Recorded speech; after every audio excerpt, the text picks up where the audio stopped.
oh my God, I can't believe I'm really going to do this. You got your crosshairs in the guy's ear. Condor's getting ready to do the assault countdown. And you know your buddies are on the breach point on the outside of the compound wall while the sentry's walking on the inside of the fence. You got your red dot in his ear. Welcome to Combat Story. I'm Ryan Puget, and I served Warzone tours as an Army attack helicopter pilot and CIA officer over a 15-year career. I'm fascinated by the experiences of the elite in combat. On this show, I interview some of the best to understand what combat felt like on their front lines.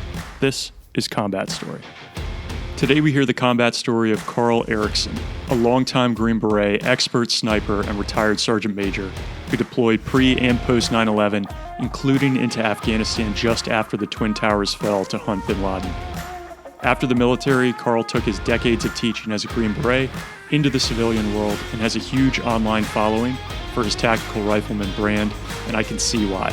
In this episode, we dive into the deep details of being a sniper in combat, to include taking a sniper shot at night just before breaching a target.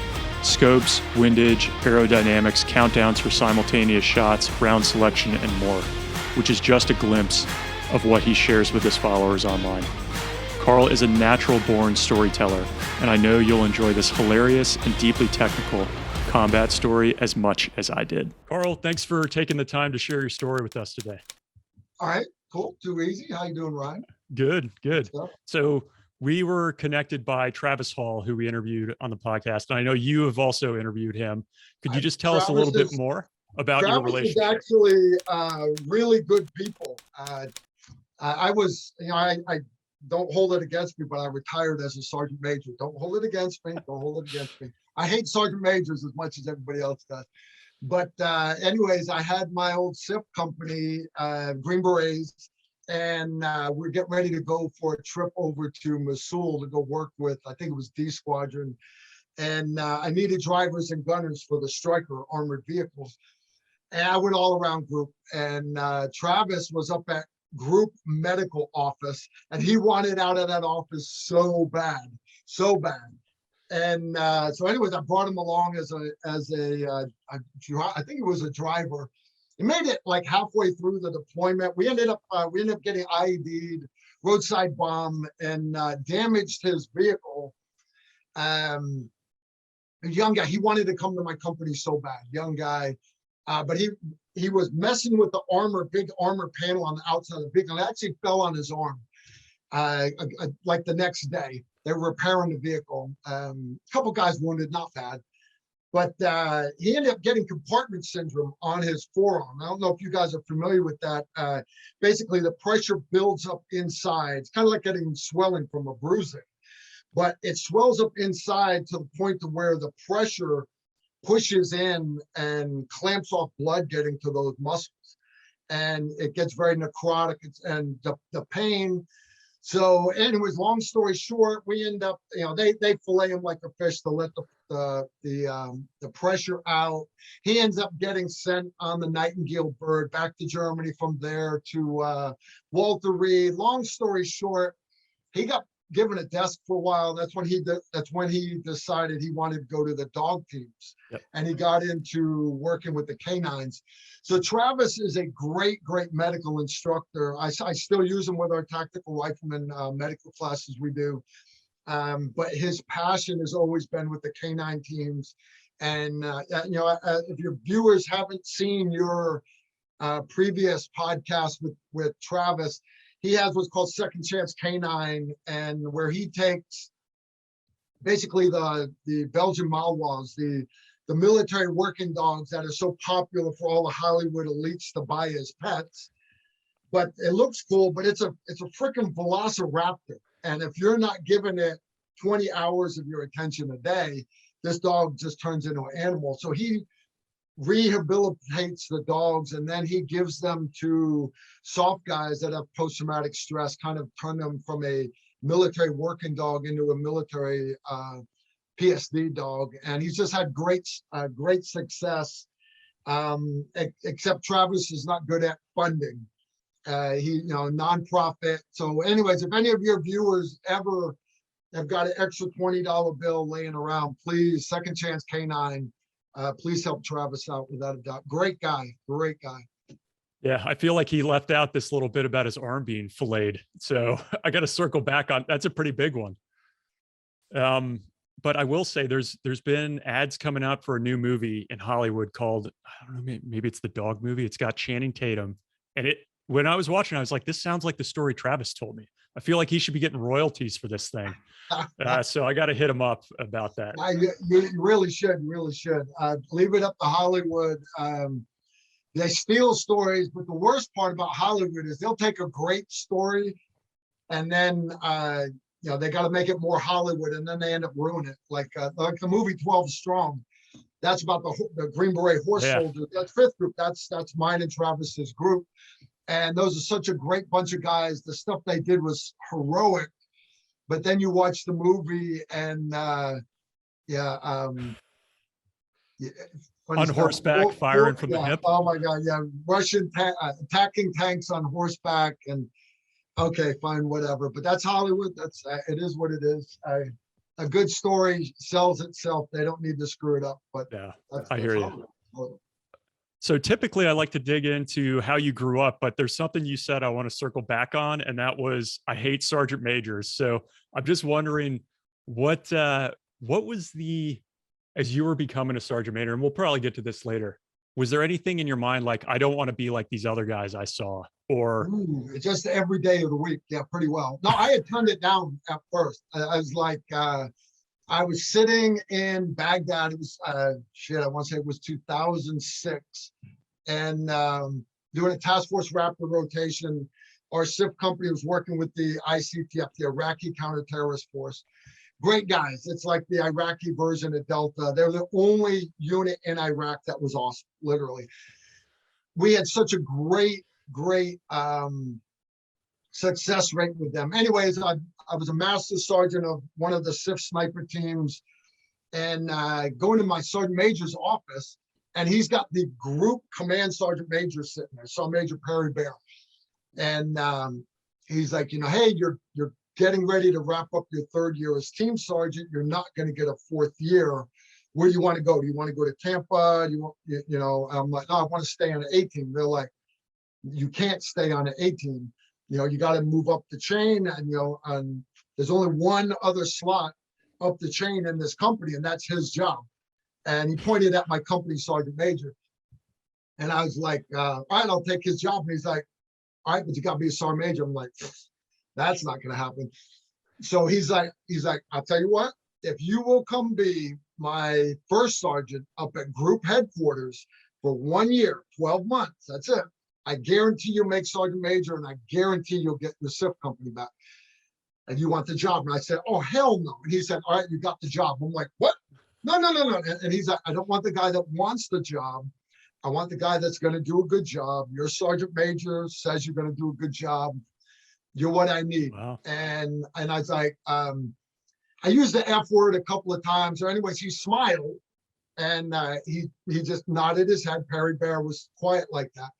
He's passed away last year. Smiled, and he said, I fly out in the morning. I will ask you one more time in the morning. So anyways, I would always go up on top of the building at night with my little Arachna cell phone. Thank you, taxpayers, by the way, $9 a minute. Thank you for paying that. And I'd call my wife and say, hey, funny stuff today, honey. The group CSM offered me the slot at group as first sergeant, guaranteed I'd make sergeant major. She's like, well, what'd you tell him? I told him to piss off. And she's like, okay, but retirement pays forever. And sergeant major pay is a lot more than E8 pay. And I thought about it, my wife has never asked for anything. She used to bitch before the towers fell. But all I asked her was, look, if it's ever real world, no matter how bad things get, you've got to support me, because I have to keep my brain focusing in the fight. And bless that girl's heart, when the towers fell, 2001, by that afternoon, I was already spray painting all my desert kit, darker shades of brown. We already knew we were going to Afghanistan. And from 2001, that would have been, late 2006.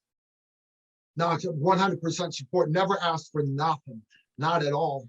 So, and with the next morning, I was like, against my better judgment, I will be your first sergeant at group headquarters. True to his word, I was first sergeant for 2 weeks, and I came down on the sergeant major's list, first look in the secondary zone.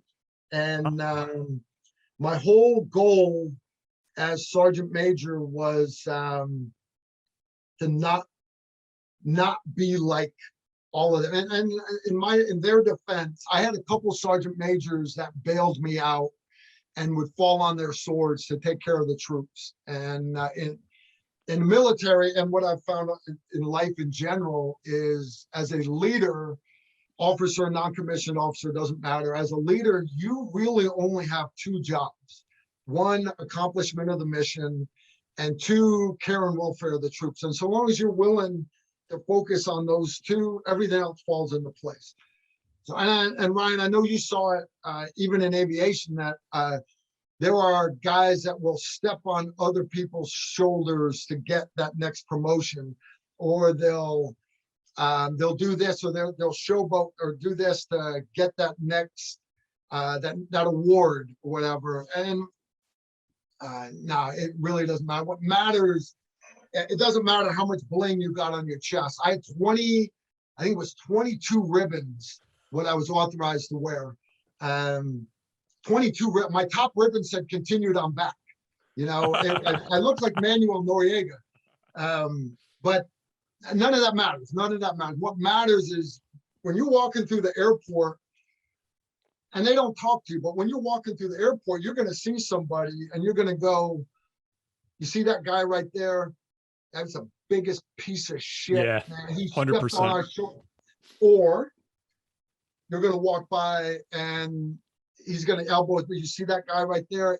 I would follow him through the gates of hell right now if he asked me to. And anyway, so that's kind of, I caught that probably halfway through my SF career. And from that moment on, none of the fluff and nothing mattered after that. Take care of my guys, do great things, make the world a better place. And God, it makes life so much easier when you're not trying to impress anybody. So I never had to go to Sergeant Major's Academy.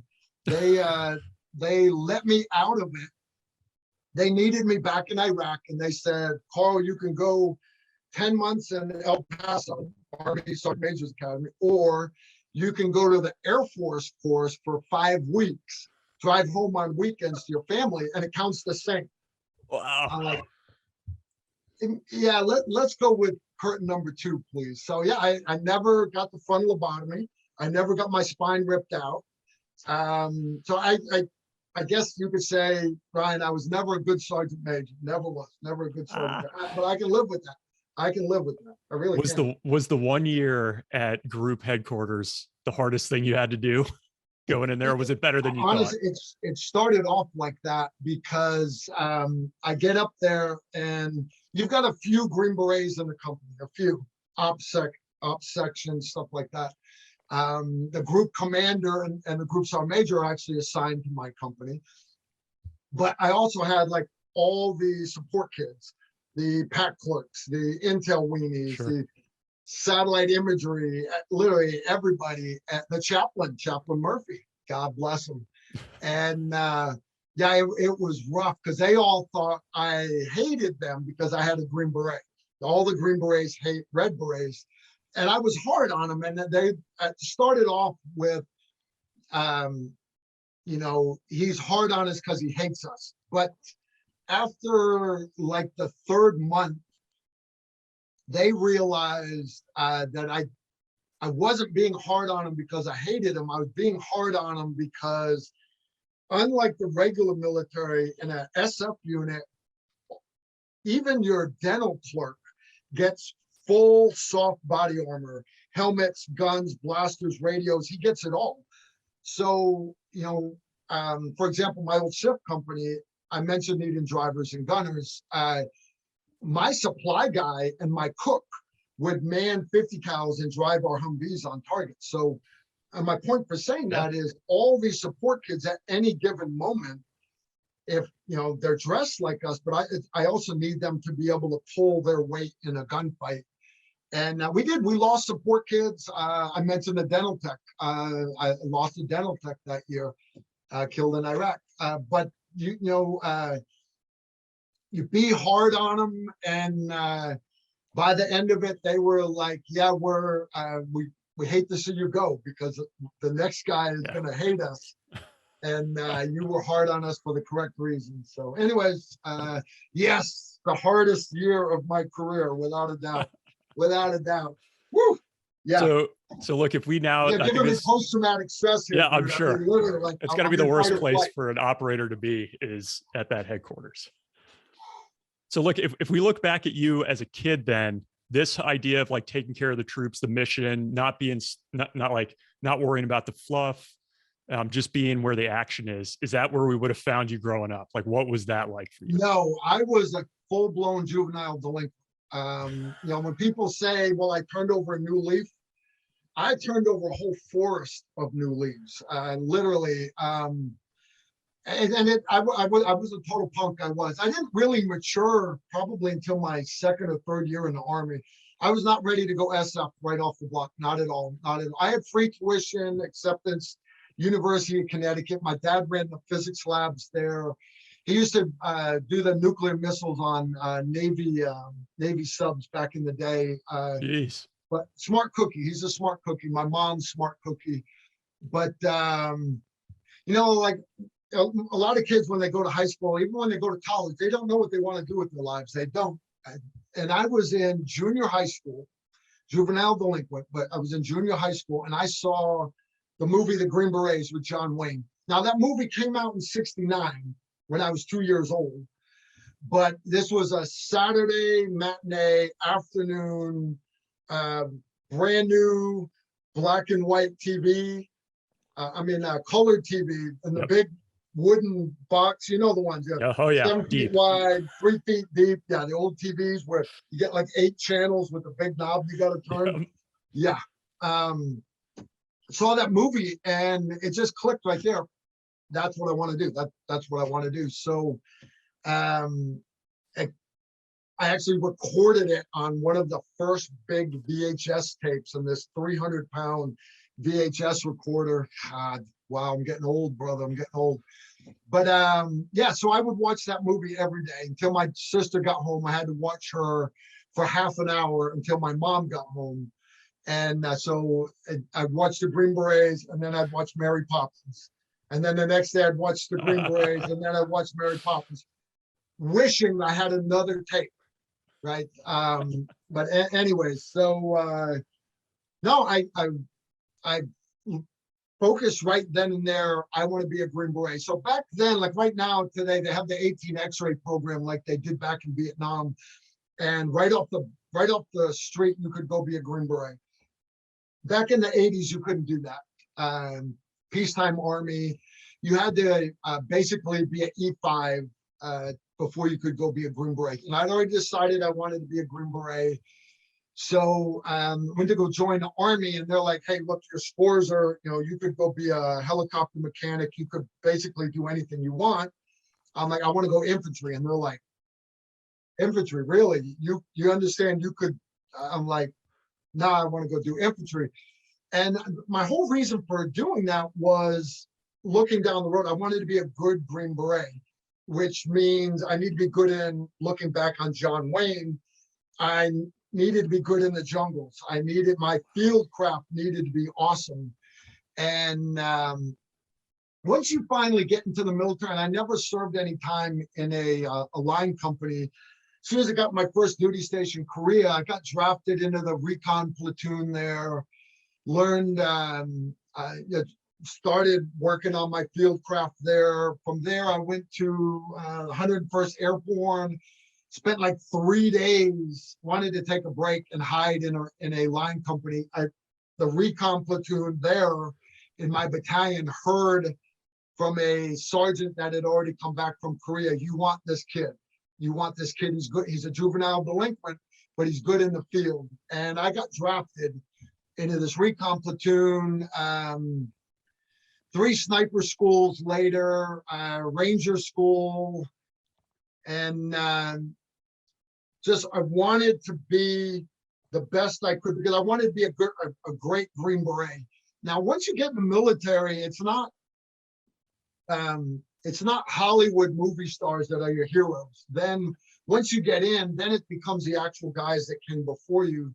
So my heroes weren't John Wayne and Rambo anymore. They were guys like John Striker Myers, who I think you've met John. Yeah. I've had John here at my place doing live streams with me on our YouTube channel, Tactical Rifleman. The John McAvee Sog guy, those are the guys that became heroes for me, my recon platoon. You know, we would read all the books that, you know, SOG and Across the Fence, all these books that those guys read. And those were the heroes that we looked up to. And then you started, Desert Storm happened. Some guy named Saddam something invaded some little country called K-Way. Nobody had ever heard of any of this stuff. 101st hadn't gone anywhere since Desert Storm. I mean, since Vietnam. They didn't go to Panama. They didn't go to Grenada. So when we were on DRF-1, you know, literally 2 hours, we're supposed to be wheels up. I'm like, hey guys, we're going. My guys are like, my little scout team, they're like, 101st hasn't gone anywhere since Vietnam. And we still didn't leave in 2 hours, by the way. We were the QRF unit. We were wheels up, I think, in 30 days. But fast forward, have my little sniper team hanging out in the middle of the Iraqi desert. There's a little no man's land between Saudi Arabia and Iraq. And have my little scout team out there. Have my M21 sniper rifle. We had all of our foxholes dug. We're wearing our mop gear. It's raining cats and dogs. Oh. It's the air war. So, you know, we're wet kittens. And basically, and I won't call it combat, but basically I'm watching. Everybody has seen red tracers, or at least once, if you've been in the military a day, you've seen red tracers at night. And even if they're at distance, you see the tracers go by, but you immediately hear the gunfire. Well, we start seeing red tracers going up in the air behind us. That's a bad thing, by the way. But there's no noise. There's no noise. And we watched these things for probably 10, 20 minutes. And then we'd hear a noise. And a couple minutes later, and it dawned on me, those were Patriot missiles being launched miles behind us, taking out Scud missiles that were flying overhead. And I figured this out. Why? Because my parents were bright cookies. And as much of a juvenile delinquent as I was, I got a decent melon on my shoulders. All the wall charges and door charges and flashbangs have softened it up quite a bit. But anyways, I pieced it together. I'm like, those are Scuds. Okay, cool. Well, literally the next day, so we're like, right, the ground war is getting ready to kick off. And across the desert from the south comes a tan SUV. Now it's coming from the south, so this is friendly, but it's literally, you understand, my scout team is out in front of the 101st, and in front of us is supposed to be Iraqis, tanks and shit.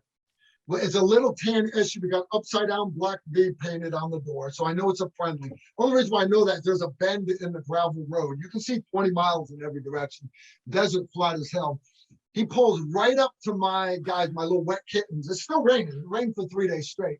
We're standing there, and he pulls up, stops, he powers the window down, and he's got the rainbow mirrored Oakley wraparound sunglasses, and he's got a keffiyeh wrapped around his head. He's got E7 rank, chocolate chip uniform.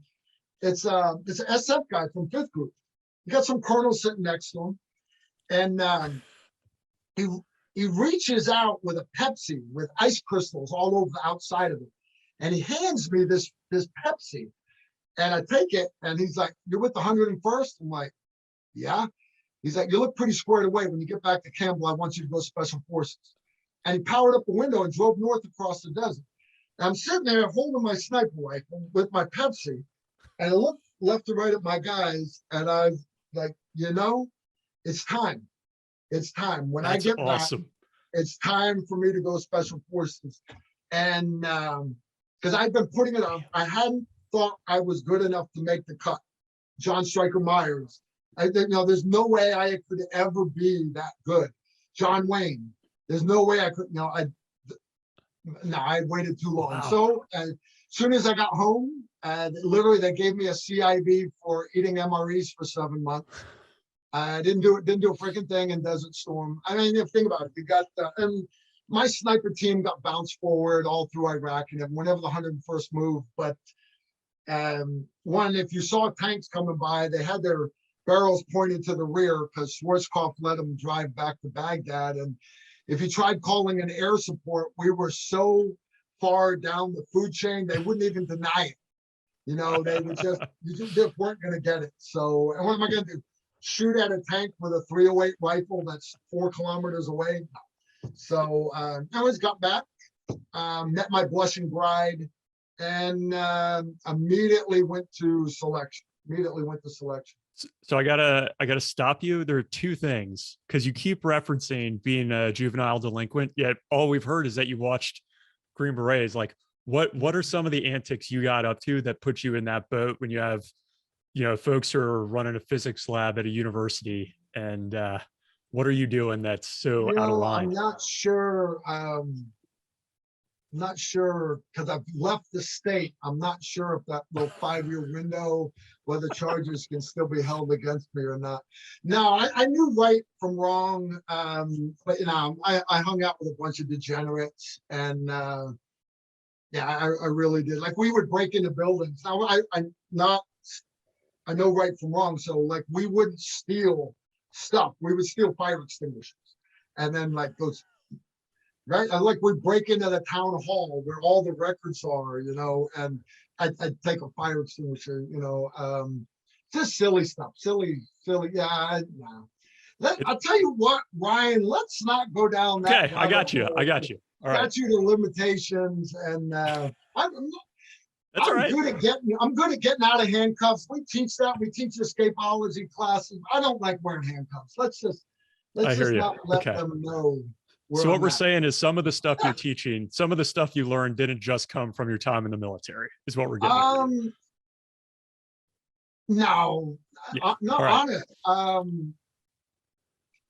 I would want to play Army all the time, go run around out in the woods. I had woods behind my house. And I'd come home and, I had my little 22 rifle, and I'd go out and I would just boulder hunt and, shoot basically everything, and build punji stick traps and everything that I saw in the movie, the Green Berets. Yeah, I definitely needed to go in the military without a doubt. With that being said, when you tell your, folks who have a full ride for you somewhere, hey, I'd love to do that, but this other thing where I get paid almost nothing and could get killed sounds more appealing. How did that conversation go? Yeah. I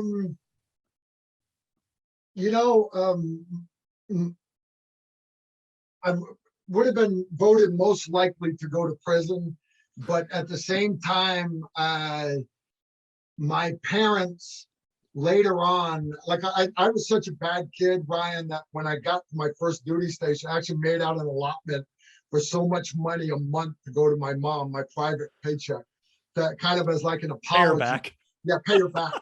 Because I knew I was a terrible child. My mom saved every penny of that and gave it back to me to help me buy my first new car, believe it or not. No way. Yeah, she saved every penny of. Now, I had great parents growing up. They did not deserve to have a kid like me. After I earned my Green Beret, and my mom, she came down, she pinned my Ranger tab on me at Ranger School. When I earned my Green Beret, my mom actually came down for that, believe it or not. But my father actually said, I knew, he's like, I am proud of you. And I always knew eventually you would turn out okay. And wait, when did he tell you that though, Karl? At what age? I'd probably had 10 years in the military by then. Eventually, I knew this I day guess would I'm a come. late bloomer. I'm a late Okay. bloomer. All Yeah. right. Well, the other thing, I mean, the way that you describe that influence that the movie had on you is something I hear a lot, not just with the Green Beret, but different movies that have influenced people to join. But it sounds like you didn't come from a military family necessarily, but you knew what you needed to do to be a good Green Beret down the road, like going infantry.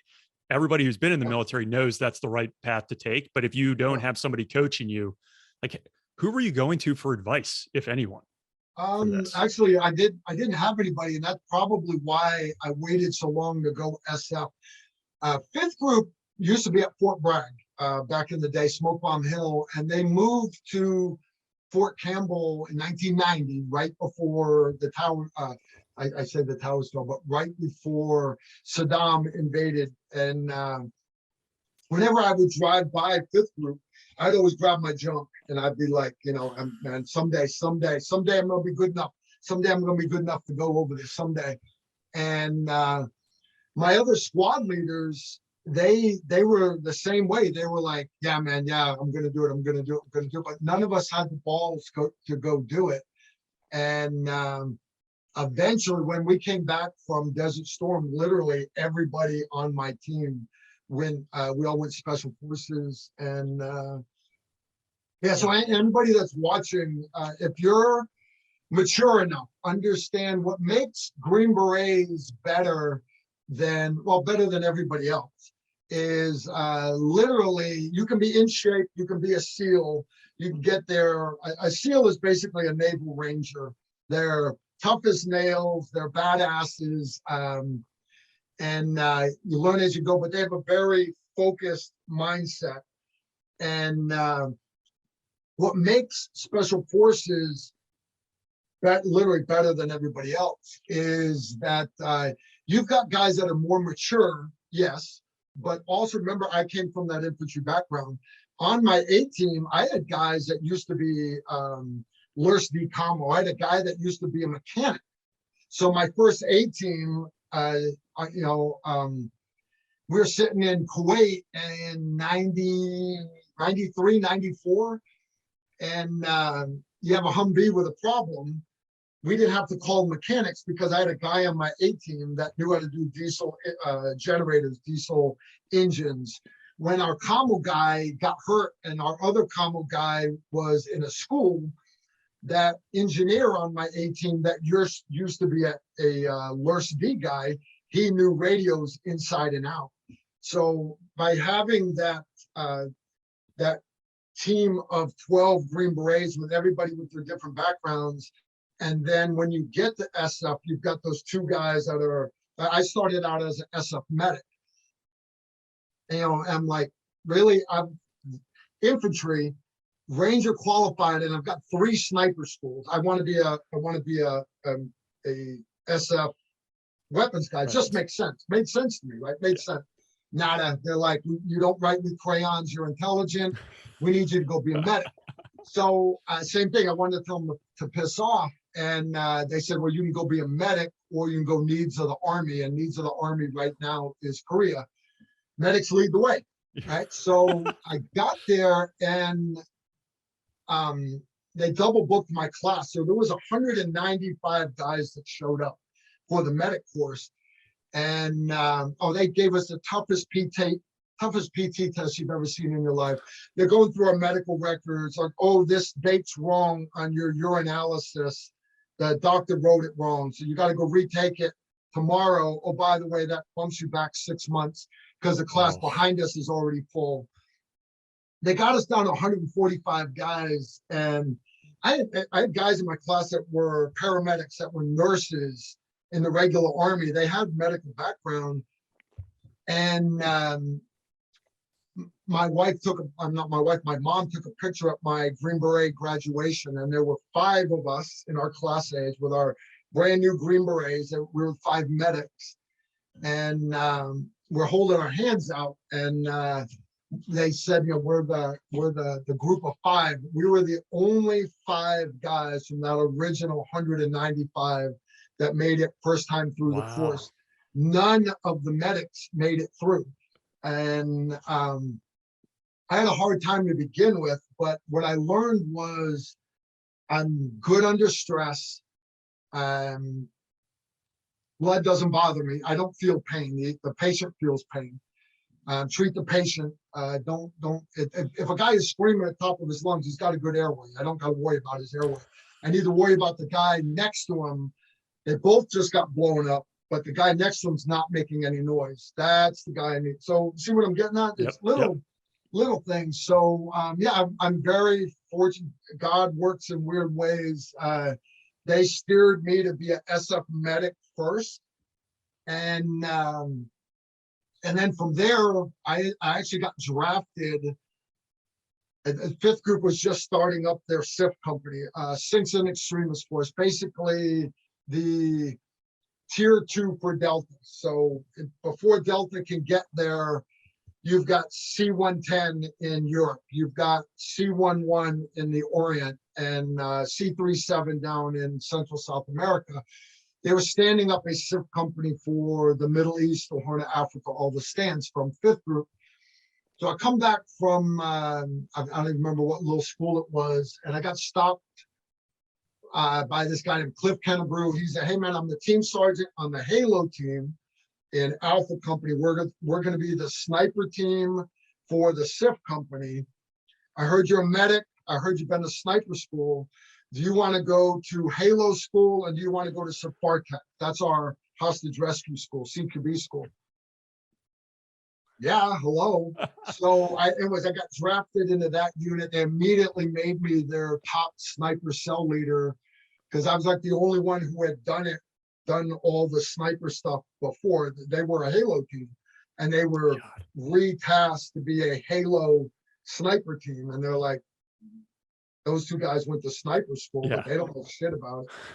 So, wait, yeah, Karl, can I interrupt you for just 1 second? So you several times you make it sound like you just happened into these things, like, yeah, I got picked for this, but I want to start out with the first one. Like, it sounds like your first unit in Korea, you're drafted for a recon team. Yeah. I mean, what led to that? Did you just come in there like, I'm going to be a Green Beret one day, I'm going to be squared away as hell from the start? Remember, I'd already decided I wanted to be a Green Beret. So I want to be the best, right? I need to keep getting better. And so as soon as we got to Korea, there were 7 of us, 7 privates from the same infantry basic training, Fort Benning. We show up, and they're in the Quonset huts, the old World War II Quonset hut, Korean War Quonset huts, I guess. And Papa Lumpkins, Sergeant Lumpkins comes walking into the building. Big fat black guy. God bless him, dude. God bless him. I love Papa Lumpkins. To this day, still friends with him. He comes in and he's like, my name's Sergeant Lumpkins. Everybody calls me Papa Lump.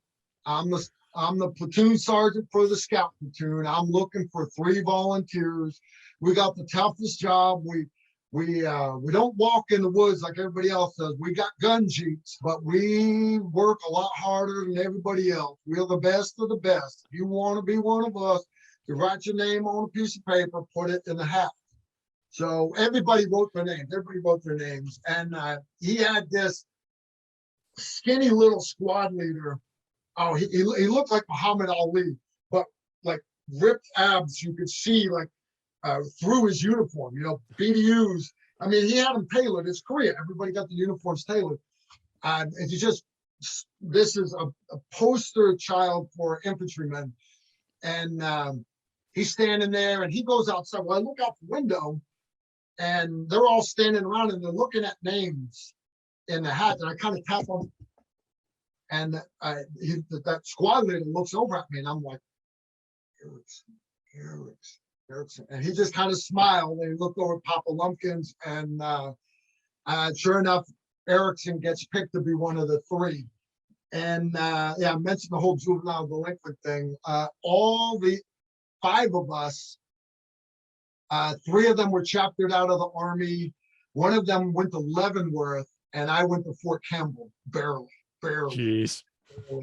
Yeah, that was the 80s, dude. That was the 80s. Okay. So my sergeants in Korea basically they're like, Carl, you are the best private we got Yeah. in the Okay. field, but off duty. Because remember, Korea was a hardship war back then. Yeah. Yeah. No, there were no dependents. There was no private owned vehicles. A private owned vehicle, there was a skateboard.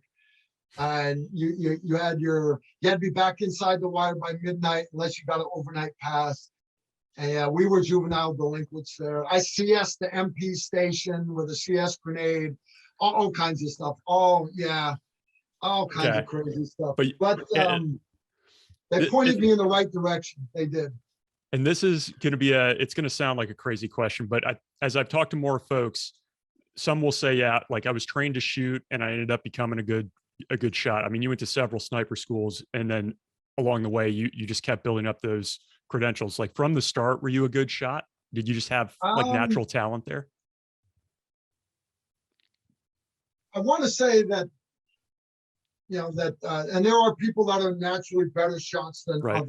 Right. I've always had better than 20/20 eyesight.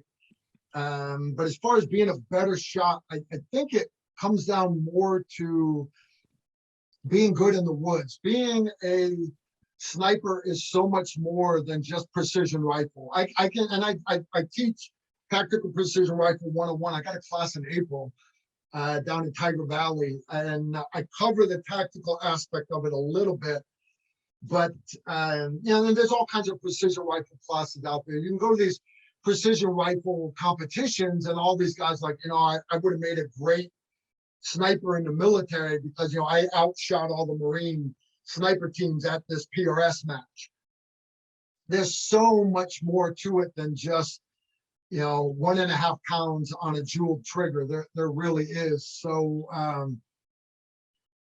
my time in a recon platoon and seeing looking up to my squad leaders and the snipers, cell leaders there, and just getting good at sneaking around. A big part of being a sniper is being able to move around behind enemy lines, working in small teams, sniper teams.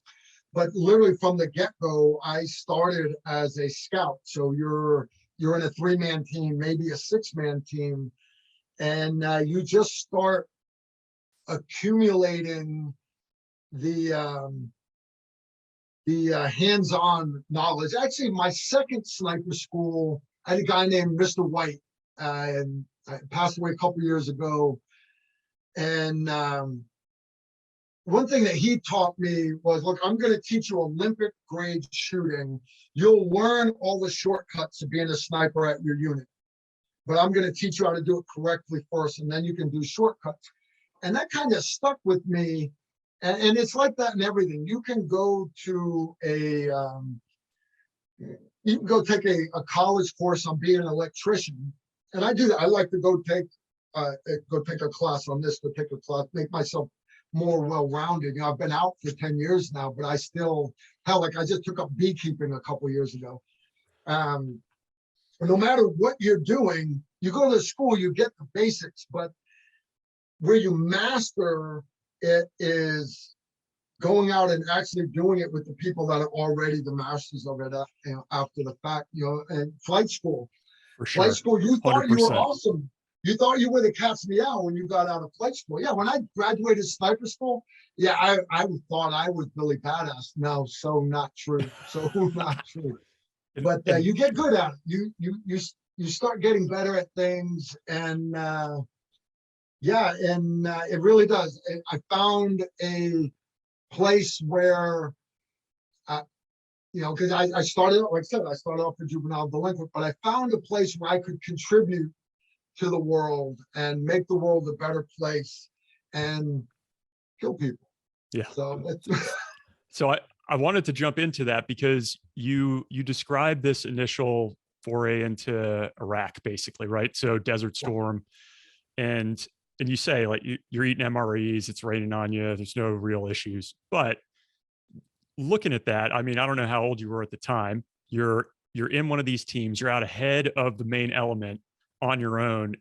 I mean, that had to have felt pretty cool. And how were you feeling about it at the time, I guess? Like, was it, were you afraid at all? Was it a concern? No, you got scared a couple times. Stuff would happen. And more likely than not, it was coalition driving up on us, because like the 101st, they would leapfrog brigades and battalions with their helicopters. So like while the 82nd was crossing the berm on buses so they could all get their CIBs, the 101st has enough helicopters. We actually, and we didn't do anything the 82nd didn't do. We didn't, but we at least did it with helicopters. But we would bounce forward, and then you go set in, and you could literally with the spotting scope see the other scout team that the helicopters put in. No joke, 20 minutes flight away from you. If there's a part of Iraq that is literally that flat, when they issued us the topographic maps, I thought one of them was a mistake, because it was a blank sheet of paper with one contour line in the corner of it. One contour line, brother. That's great. And I'm like, no, this is somebody's messing with us here. Not at all. They put my team right in the middle. We had it was called the Slugger. It was the first generation GPS.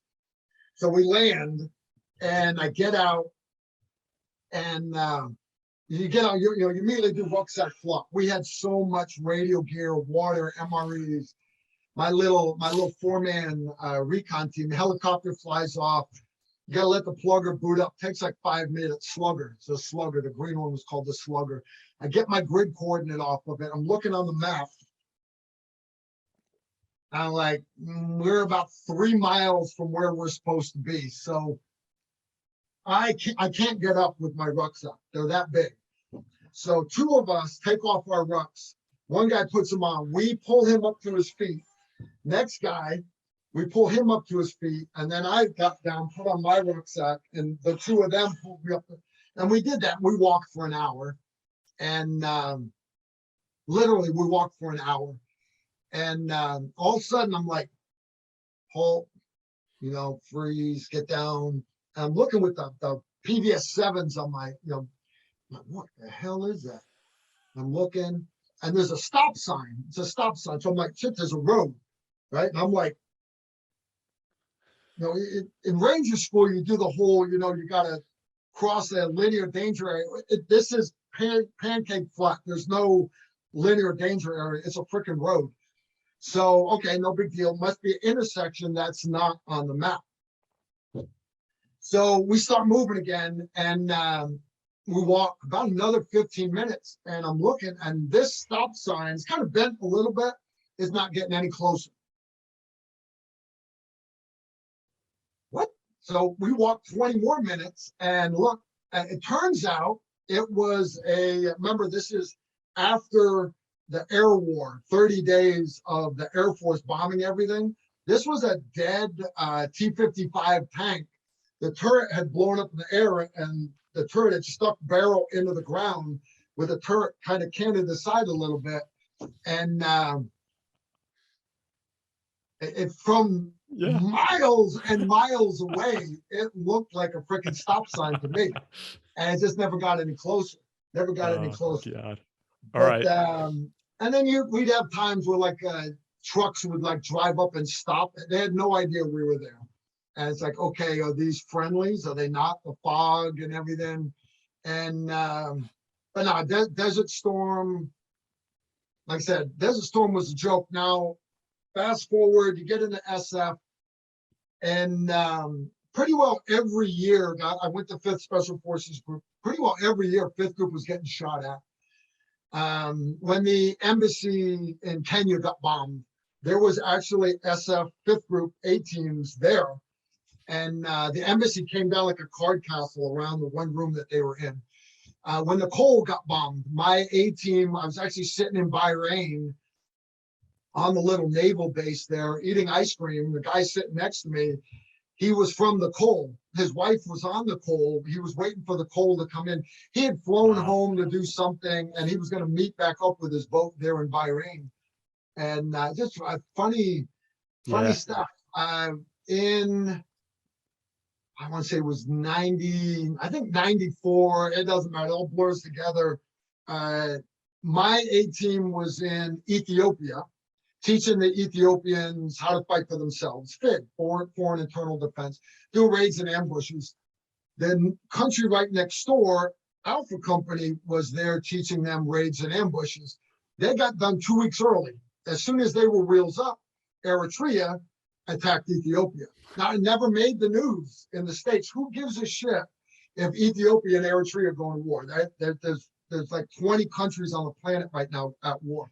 Nobody cares. But the part people miss out on is there's like over 60 countries right now that have SF-A teams in them. And it was kind of cool, though, sitting there teaching a class, and you got a MiG rehearsing gun runs on the runway. Awesome. You're drawing combat pay. And I was like, yeah, I could use the extra money right now. And the whole time we're like, look, if we get attacked, we've got to hold long enough for the sun to go down, and then they'll bring an AC-130 over our head. After that, we're good. But when you understand, it's like, man, it's 9 o'clock in the morning. It's a long way till the sun goes down, and things start getting squirrely. They did. You make it through. Fast forward to September 11th.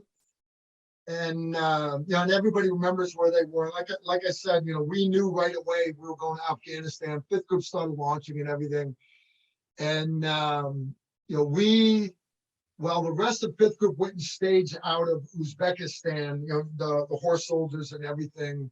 I mentioned I was in the SIF company, and the SIF company we staged out of Oman with what was later called Task Force K-Bar.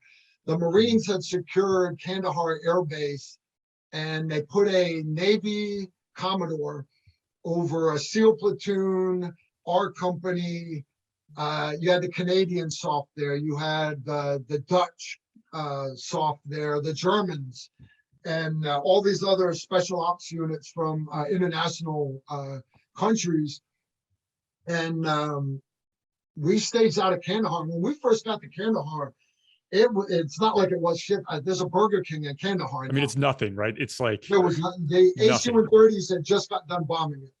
So there's literally, we slept in North Face dome tents, and you'd come out every morning, and there was a fountain that was built by the Russians back in the day, and you'd go break a couple chunks of wood off the bombed out hospital and put it in there to restoke the fire, and that's where you would warm your canteen cup. And the Marines, they would pull security. They let us sleep at night. I sleep all day long, and then the Commodore would come up with ops, and he's like, "Look, I don't know what a SIF company is, but I know what my SEALs can do, so they get priority." Well, the first target to come up, big target. So he gave part of it to his SEALs, part of it to, I think, the Canadians, part of it to us. Daytime hit, the SEALs screwed up their part, the Canadians screwed up their part. Our part went off like clockwork. Karl, sorry, this is your first combat op in Towers just fell, Afghanistan. So, the next one wound up being too big of a target for his SEALs. So again, he gave it back to the SIF company. And so that one went off like clockwork. So after that, it just became like every night we would just plan. And he's like, "Look, I'll admit it, you guys are better than my SEALs are." And gotta understand, that's hard for a Navy Commodore. I am surprised that was even very, said out very loud. hard for him to say that. Very, very hard. For that first op, the first hit, like what, so you said it's daytime. I'm trying to imagine. Yeah. All I can remember is like big fobs, because I was in 08. I was down there, but No. This was basically, it was a rolling assault, and basically had 3 targets that were supposed to have bad guys at it. And the all states come in at different directions. They wanted to coordinate air cover and everything. Remember, 2001 timeframe, even Predator drones were new. yeah, Units didn't have a lot of UAVs, and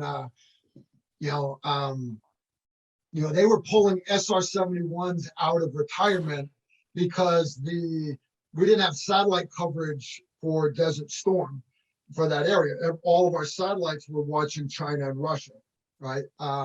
Fast forward, Iraq, why are we watching Iraq? We got one satellite. Afghanistan, why would anything be watching Afghanistan? Fast forward, now you've got all these drones up.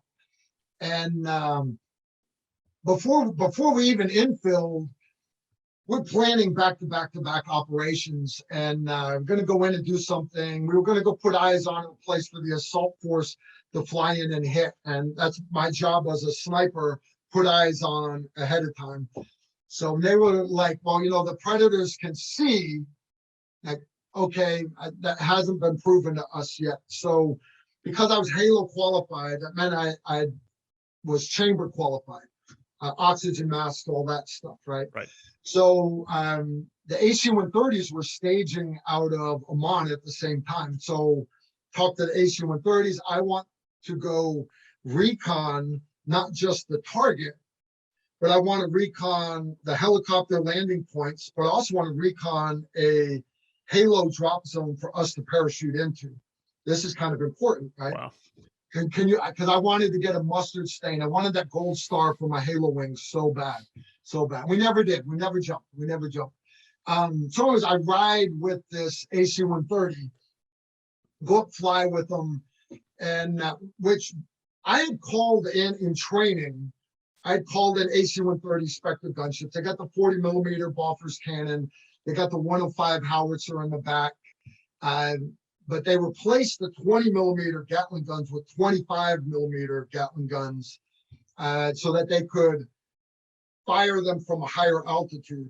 Okay, cool, modernized planes and everything. I'd never ridden on one. So I get in there, we're flying, and I'm watching them shoot. They hit the flare. They dropped the flare in the Gulf of Oman, and they're confirming zero on their guns. They hit a flare about that big with a 105 howitzer. That impressed me. Correct. I'm like, okay, I feel good having you guys over my head. I feel good. And that's not the most accurate gun. It's the 40 millimeter on it. We won't get into all that. We fly, we check on the target, and we're watching the target. Now, remember, we're way up in the air, and the Air Force is like, yeah, they can't see us, they can't hear us, you're good. We're watching the target, and this guy comes out. It's like you're watching the Flintstones, the buildings in Afghanistan, curtains blowing in the windows. This guy comes out the front door of his house, walks over, hikes up his man dress to take a piss in his front yard, does the squat. Okay, that's fine, whatever. Well, he stands up and he looks right at us. And you can see the beard, you see the dark eyes, because we're looking at thermal. It's about 2 o'clock in the morning. And I'm looking at it, and I was like, that guy can see us right now. No, he can't. I'm like, well, if he can't see us, he can hear us. They're like, no, there's no way. We're at 30,000 feet, blah, blah. I'm like, yeah, but he's at 9,000 feet. So you're not, and they're like, no, there's no way. It's been proven, but it hadn't been proven because remember, we hadn't been at war with anybody. So we go check out this other helicopter landing zone. And I'm like, hey, do me a favor, slave the camera back to TRP-1. That's the target building. And all I did was hit a button, and that big thermal ball slaved the bang, goes straight back. And we had gone 90 degrees around the target building. And they slaved back. He had walked around the side of the building, and I could still see those dark eyes in the beard. He was staring straight at that plane. I'm like, roger that. Maybe he's decided to pee on two sides of his building, right? So we go check the other helicopter landing zone, and do me a favor, slave back to TRP-1. Bang. We are 180 degrees black side of that target building, and he is still standing there. And though they refuse to admit it, I'm like, roger that. They can, if they can't see it, they can at least hear it. And So anyways, that kind of stuck with me. Okay, a little bit of intel. I don't care a lot of times what the scientists and the tech weenies and the engineers tell you. Sometimes it's the ground truth that matters. And fast forward, we eventually got into Afghanistan, and yeah, our first really good gunfight.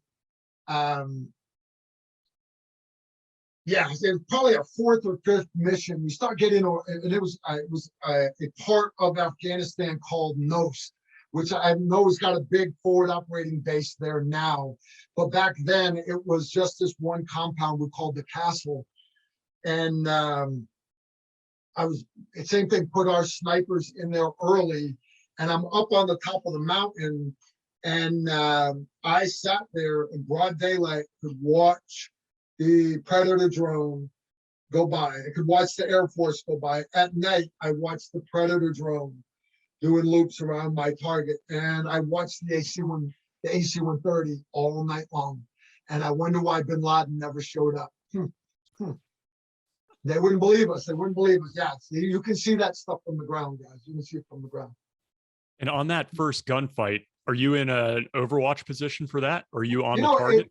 It started like that. The way we would do it is at the time, the SIF company 6A teams, you had 3 troops. Each troop had an assault team and a sniper team. Now, if you're going to do a hit, our tactics back then, and we eventually reorganized the company, but back then you put one sniper team, which is one A team, 3 sniper observer teams. You put 3 sniper observer teams out around the target. The other sniper teams would go in as part of the assault force. So instead of just having 3 assault A teams, that then gave you 5 assault A teams. And we would take turns putting eyes on target. And we hadn't done it yet. My sniper team's first time to go do it. We're supposed to go watch this house and the little compound. And there was talk back then that bin Laden was supposed to be moving in that area one of 2 ways. He was either going to have his 5 black SUVs right out of the movies, or there were talks that he was actually traveling by himself, riding on the back of a donkey. And I'm like, okay, yeah, neither one of these is going to happen, but okay. So we're supposed to go in 3 days, 3 or 4 days. Now, all the ops we've been doing so far, we put the snipers in basically the night prior. They would put eyes on, and then the assault force would fly in, we'd hit the target, and then we'd either, if the snipers were far enough away, you send a helicopter to pick them up. But the best way to do it is once you got eyes on this, the snipers with our spotting scopes and night vision and everything, we could literally be kilometers. You instead of being on that next ridge line where somebody might spot you, you could be on that next mountain, literally miles away. And you've got a view that the Spectre gunships and the Predators can't give them. Okay. So that's kind of how we were doing it, but best plan in training, and we've done hundreds of training ops. Remember, nobody had been to war since Desert Storm. So a lot of our tactics that we did in the schoolhouse and in training, nobody had ever done it in combat. So it was like, okay, this is crazy. We're actually doing this stuff that we've done in training for all these years. So by doctrine, basically, if you were way on that back mountain, you'd get the call, hey, they're going to hit tonight at 03. 03 in the morning, they're going to land on the Y or on the X. Helicopters are going to land right there. Assault force is going to hit the target. Okay, cool. The problem with bringing helicopters right in on the target is sentries outside, and helicopters make a lot of noise. Guys come outside, you point at AK, let alone a Dishka 12.7, you can tear up a thin-skin helicopter. Maybe not an Apache, I got that.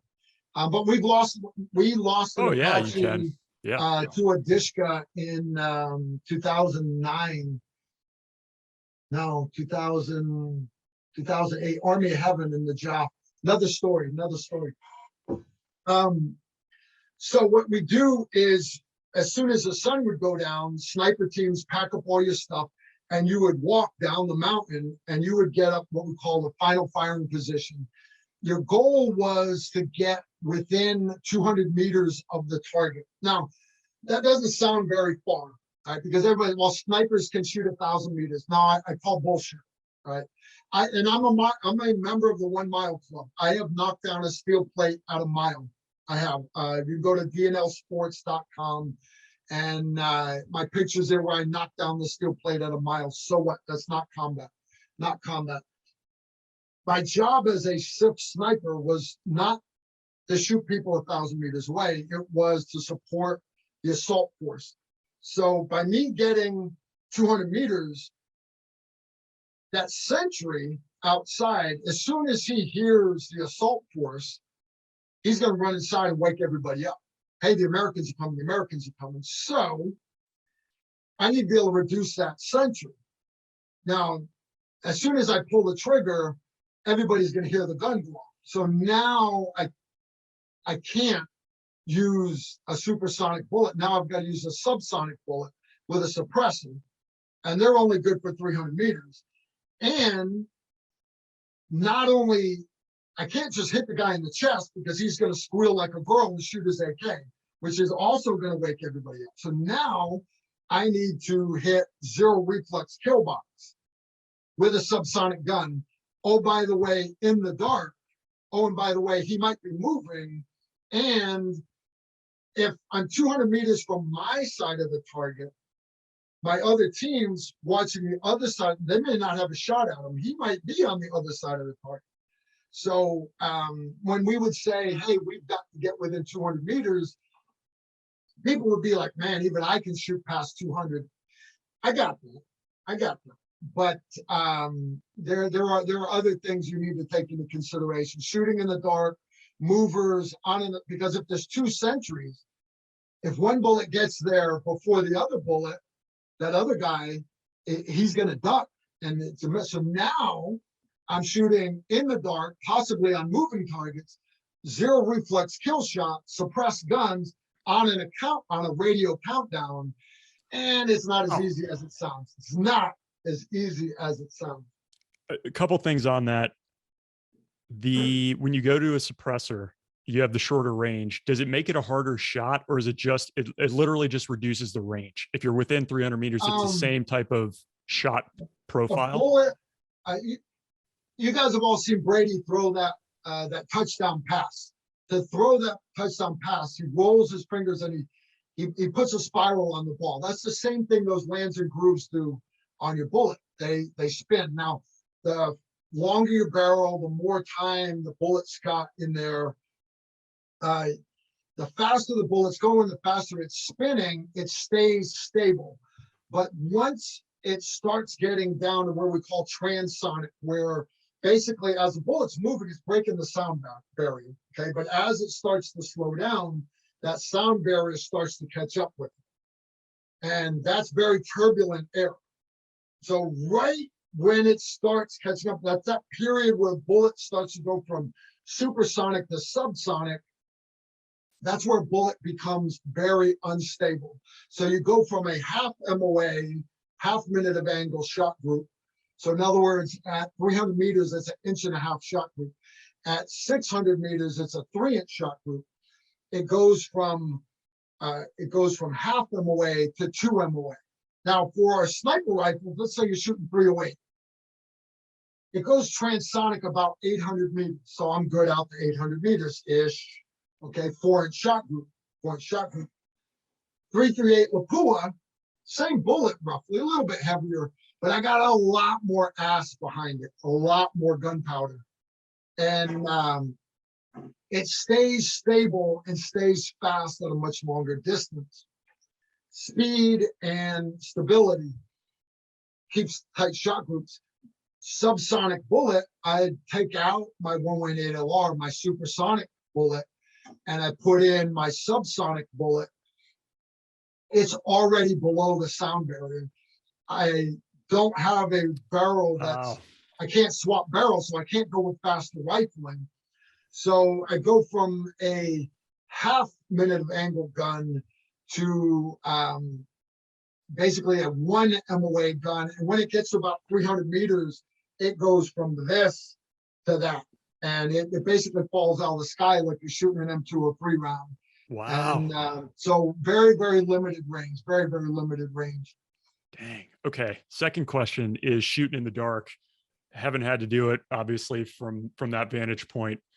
What, pardon the ignorance, like no night optics? You're just out at night. No. Just like you with your Apache, okay? You've got your day camera, Yep. and then you've got your night camera, right? Let me find a day camera for you. Not my exact scope, but one that just happens to be sitting on my desk. We got to cut me some slack. As one does have a scope on their desk. Yeah. Trust me, I get a little bit of everything sitting on my desk. I'm quite a pack rat. Day optic, my SR-25, that was what I always ran back in the day. We ran SR-25 Mark 11s. Great, great gun. It was a 3.5 to 10x scope. During the day, 10 power magnification, I was awesome with this gun. Movers, snaps, I was awesome. I was awesome. We would put suppressors on the gun even during the day to not get rid of the sound, but to get rid of the visual signature, that flash, get rid of the dust being kicked up, right? So, but it would throw off the zero on the gun, but we had data, it was repeatable. Whenever we put the suppressor on the rifle, for my gun, I had to add a half minute angle adjustment onto my windage knob. Snap my knob back. When I took the suppressor off, I'd have to take that half MOA back off. You have to remember this. Did I dial it? Did I not? So at night, just like my suppressor moving my zero, I put my suppressor on, I got to put my half MOA click. My night scope, I don't have one of my night scopes here. But we basically had night scopes that would clip on the rail right in front of our gun. They call it, back then we were using what's called a PPS-22 night vision scope.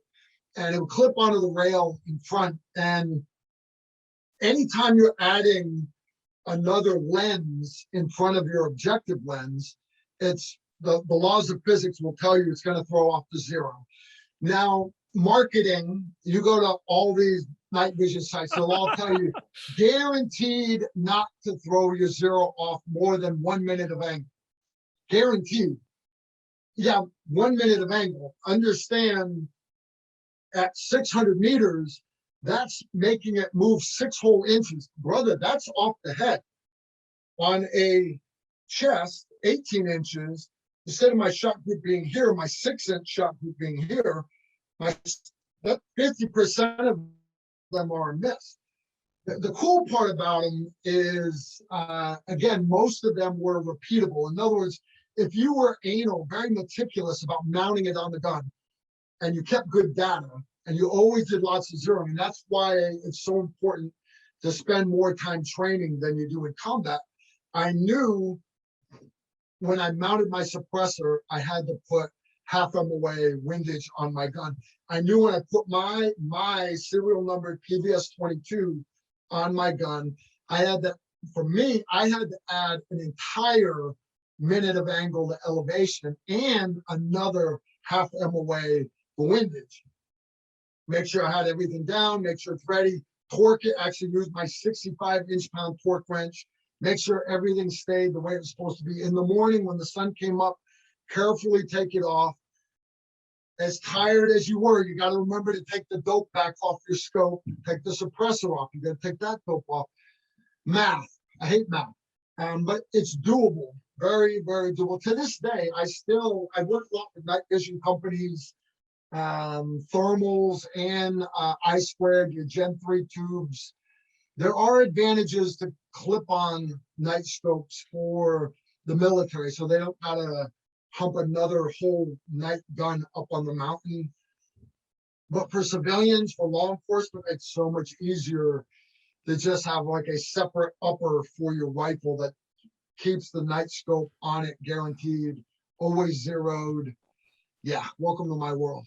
Now, how about the first time that was super interesting? Like, I love getting in and nerding out about this. So first time you have somebody in a scope like that, for real, how, like, what was going through your head at that time? Or was it just like any other shot you took?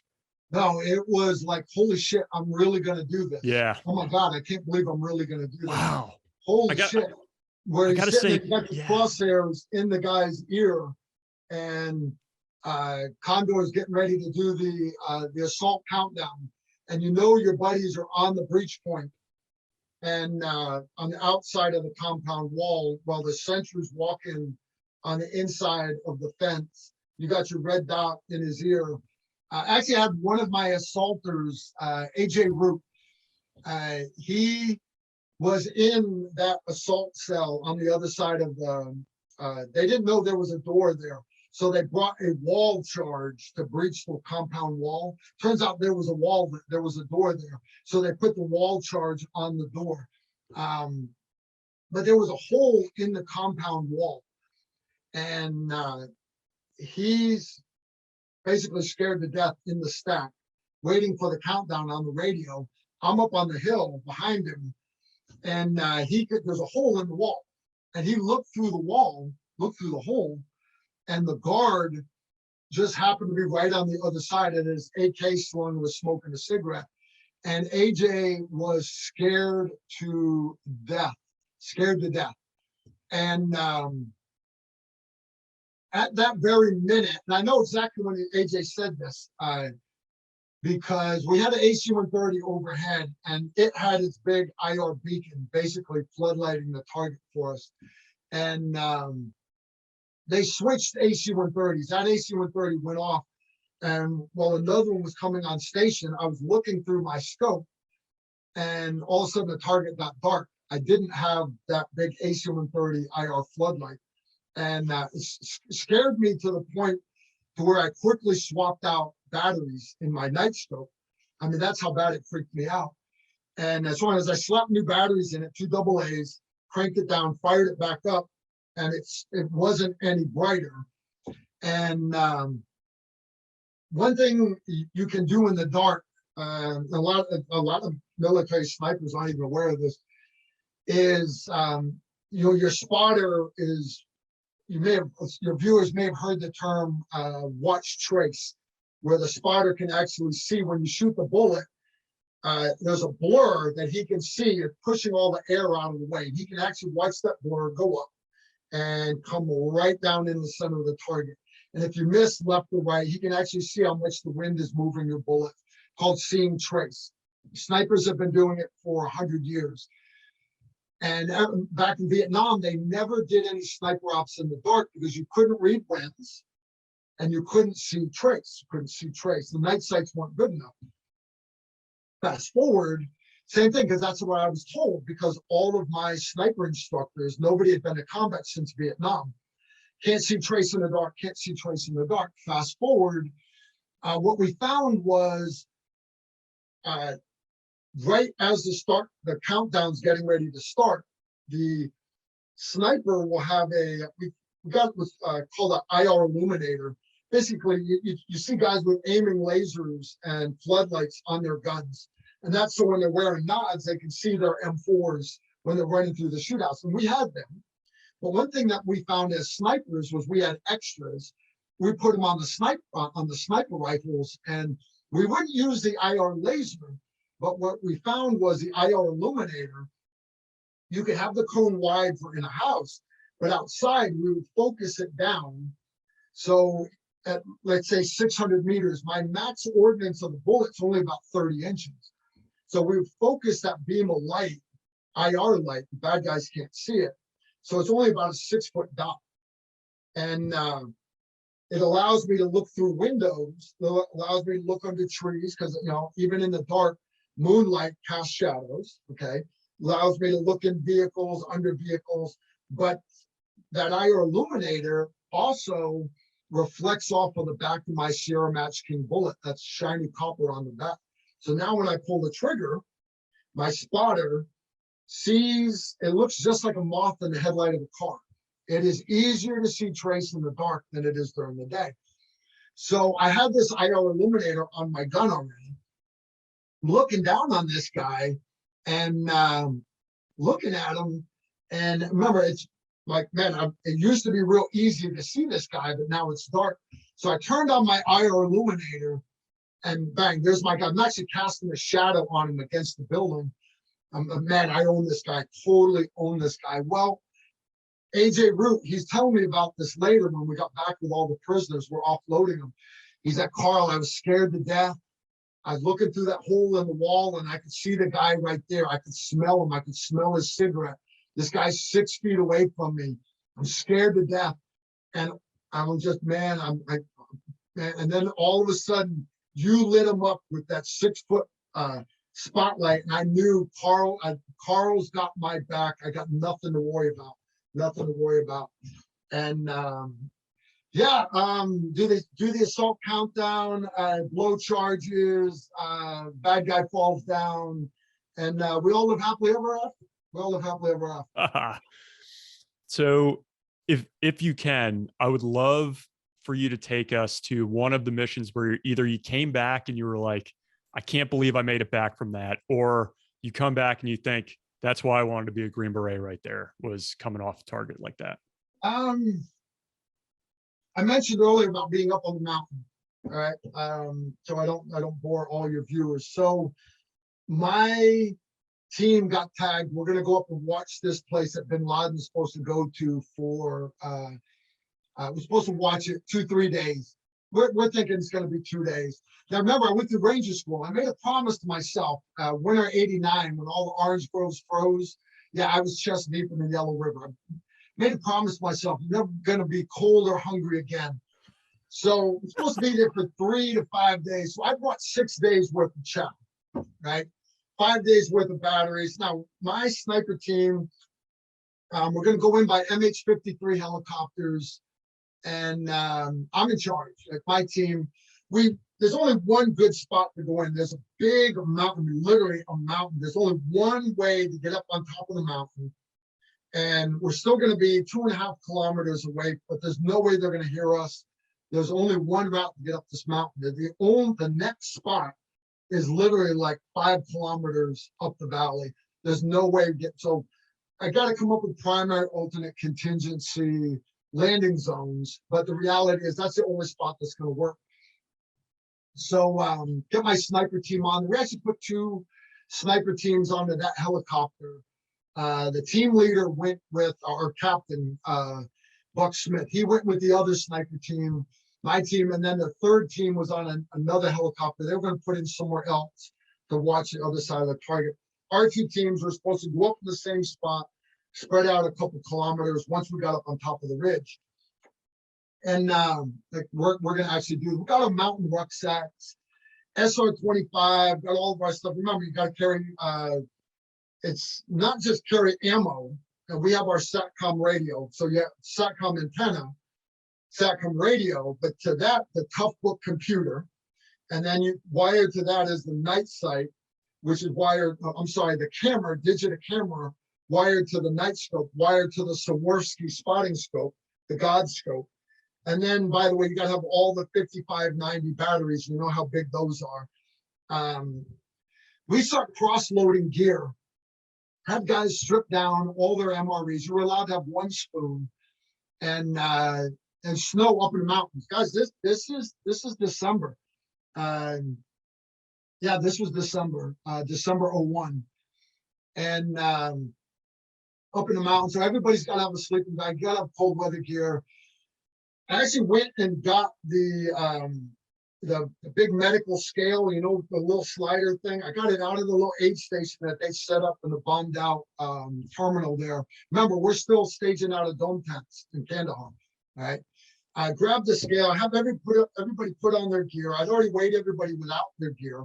And then I put on my vest, my gun belt, booty cap, nods, rifle, mountain rucksack, and I get on and weighed you with your gear, without your gear. And we start cutting stuff. I got everybody down. I got 3 of us down to 122 pounds of gear. 1 guy down to 120. And that's what that was it. I'm like, we can't cut anything else. So when guys say that, you know, they went to air assault school and toughest 10 days in the Army, and they had a 45-pound rucksack, which now they only do 35 pounds, I'm told. Or they say, well, this, that, and the other. I'm not talking about road marching. I'm talking SF guys. A lot of people like mountain climbing, right? Maybe your viewers have tried climbing a mountain before. Rock climbing, I love rock climbing. You don't do rock climbing with 122 pounds. Mine was 122. You don't do that. You definitely don't do it with guns and explosives. You definitely don't. And you definitely don't do it behind enemy lines. So anyways, we go to infill, we get on the helicopter. It's just dripping hydraulic fluid everywhere, which means it's good. It means the helicopter's working good. Because when the MH-53 quits dripping, that's when you see the crew chief running and stabbing quart cans of hydraulic fluid. So it's dripping, we're good to go. And I always sit, you got the tail gunner with his 50 cal, and I would always sit right next to him. My safety line was longer. I had the hook inside, and I would sit with my legs hanging off right next to them. They don't like it when you do that. After the first couple trips, you explain to them, look, I'm bigger than you are, number one. And two, I need my GPS. I need to be able to get signal. So I'm on comms, I'm talking to the pilot, and we're flying out through the valley. We're 1 minute out. I'm like, all right, we're good to go. I rekey my radio. Hey guys, ruck up. We're getting ready. Go put on the ruck. And all of a sudden, the helicopter banks up to the side. He's like, we're waving off. And I'm like, whoa, what? He said, we got to go to alternate. And what it was if you look at satellite imagery of Afghanistan, you can do it right now. Out in the middle of nowhere are rings of stone walls about 3 feet tall. And they're all over parts of the planet. And what they are, those where Bedouins go. They travel with their tents. And when they get to a certain area, the walls are already there. They put their tent over the top of it. It's a ready-made Flintstone house. They bring all the livestock inside with them, and that's what keeps them warm. Well, the Predator drone, the day prior, there was nobody there. It was clear. But as we were coming in, some Bedouins had moved in and set up camp right where we were going to land. So the pilot goes to wave off to go to the alternate, which is miles up the ridge. There's no way we're going to be able to do it.